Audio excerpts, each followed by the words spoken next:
Hi, I'm John. 2 years ago, my life was much better, but I screwed it all up. I took everything I had and shoved it in the bin. I wish I could take it all back. This is my story. I and Sarah got married 2 years ago. Things were going great. We had money, paid our bills on time.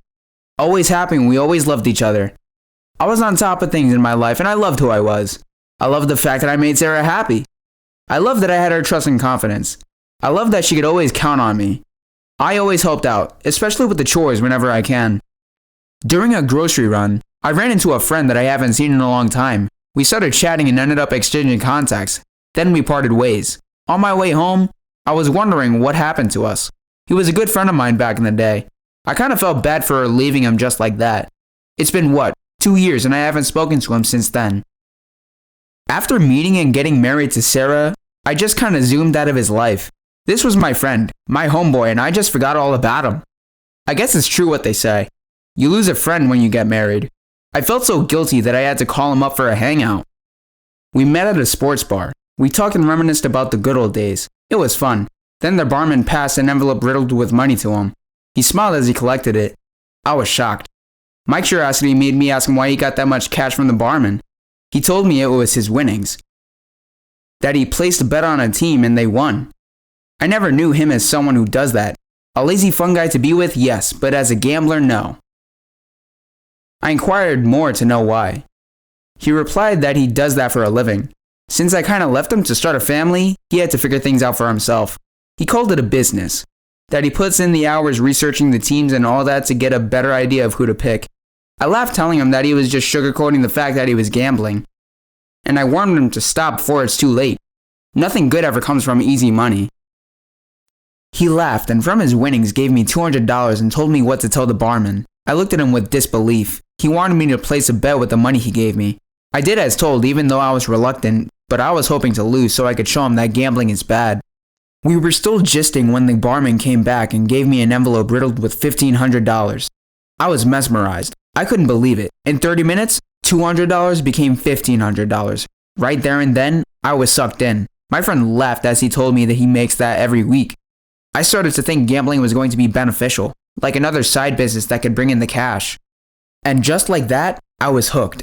I started following him out and together we were unstoppable. Of course, some days there were losses, but the wins were more than the losses. We could lose $3,000 in a night and by the next day win $5,000. The extra cash was used in my home. Everything was going good, and when Sarah asked me where I got the money from, I always told her that business was really good. It became a habit now to always visit the sports bar and lie to Sarah. As time went on, I got impatient with the analysis that we usually did, and I also got greedy. So I started betting more to win more. I started betting in places or even games I knew nothing about. I was losing. The losses were becoming bigger than the wins. To make matter worse, my friend stopped gambling. He met someone, a girl he really liked and was thinking of getting engaged to her. All of a sudden, I was tagged to have a bad influence on him. Even though he was the one who introduced me to this world. Before I knew it, I lost contact with him again. From seeing every night to thrice a week, to once a week, and to no more. He was gone. I was the only one left now. I should have stopped. There and then. I should have called it quits. My friend was no longer there, so I shouldn't. But no, I continued. The night he told me to quit was the night I won $10,000. Can you imagine winning $10,000? It felt good. I should have stopped there, but winning that amount gave me fool's confidence that I could do this and do it without the help of anyone. So I kept on playing. From curiosity to hobby to business, and now I became addicted to it. I just wanted to play. Whatever game it was, I needed to play. I knew I had a problem that even Sarah didn't know. I loved gambling, but it was becoming harmful. I began to take from my savings and ended up losing the money. I've tried to quit so many times, but I always found myself back. Yes, I've won a few times, but most times I lost. Sarah didn't know about this.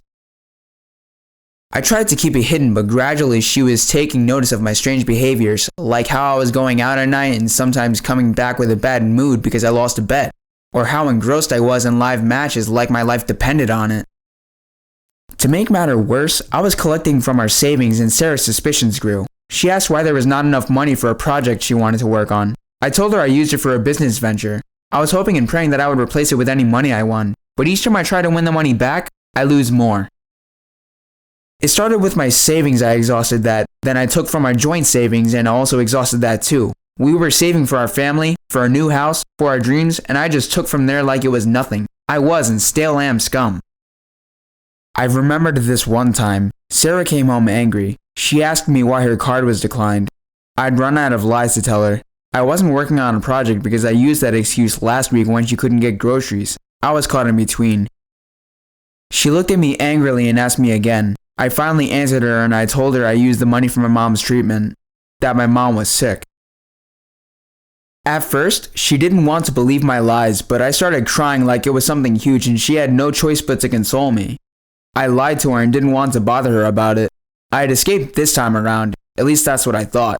I was always edgy. Things began to miss from our home because I sold them. I kept praying and hoping for a win, and now the stakes were higher. I was gunning for the bigger reward so that I can use the money to buy back everything. As usual, I win small and I lose big. One day I came home and met Sarah crying. I was worried, wondering what happened. I asked her why she was crying. She looked at me and handed me a roll of small paper clips. I looked at them and saw it was my bet slip.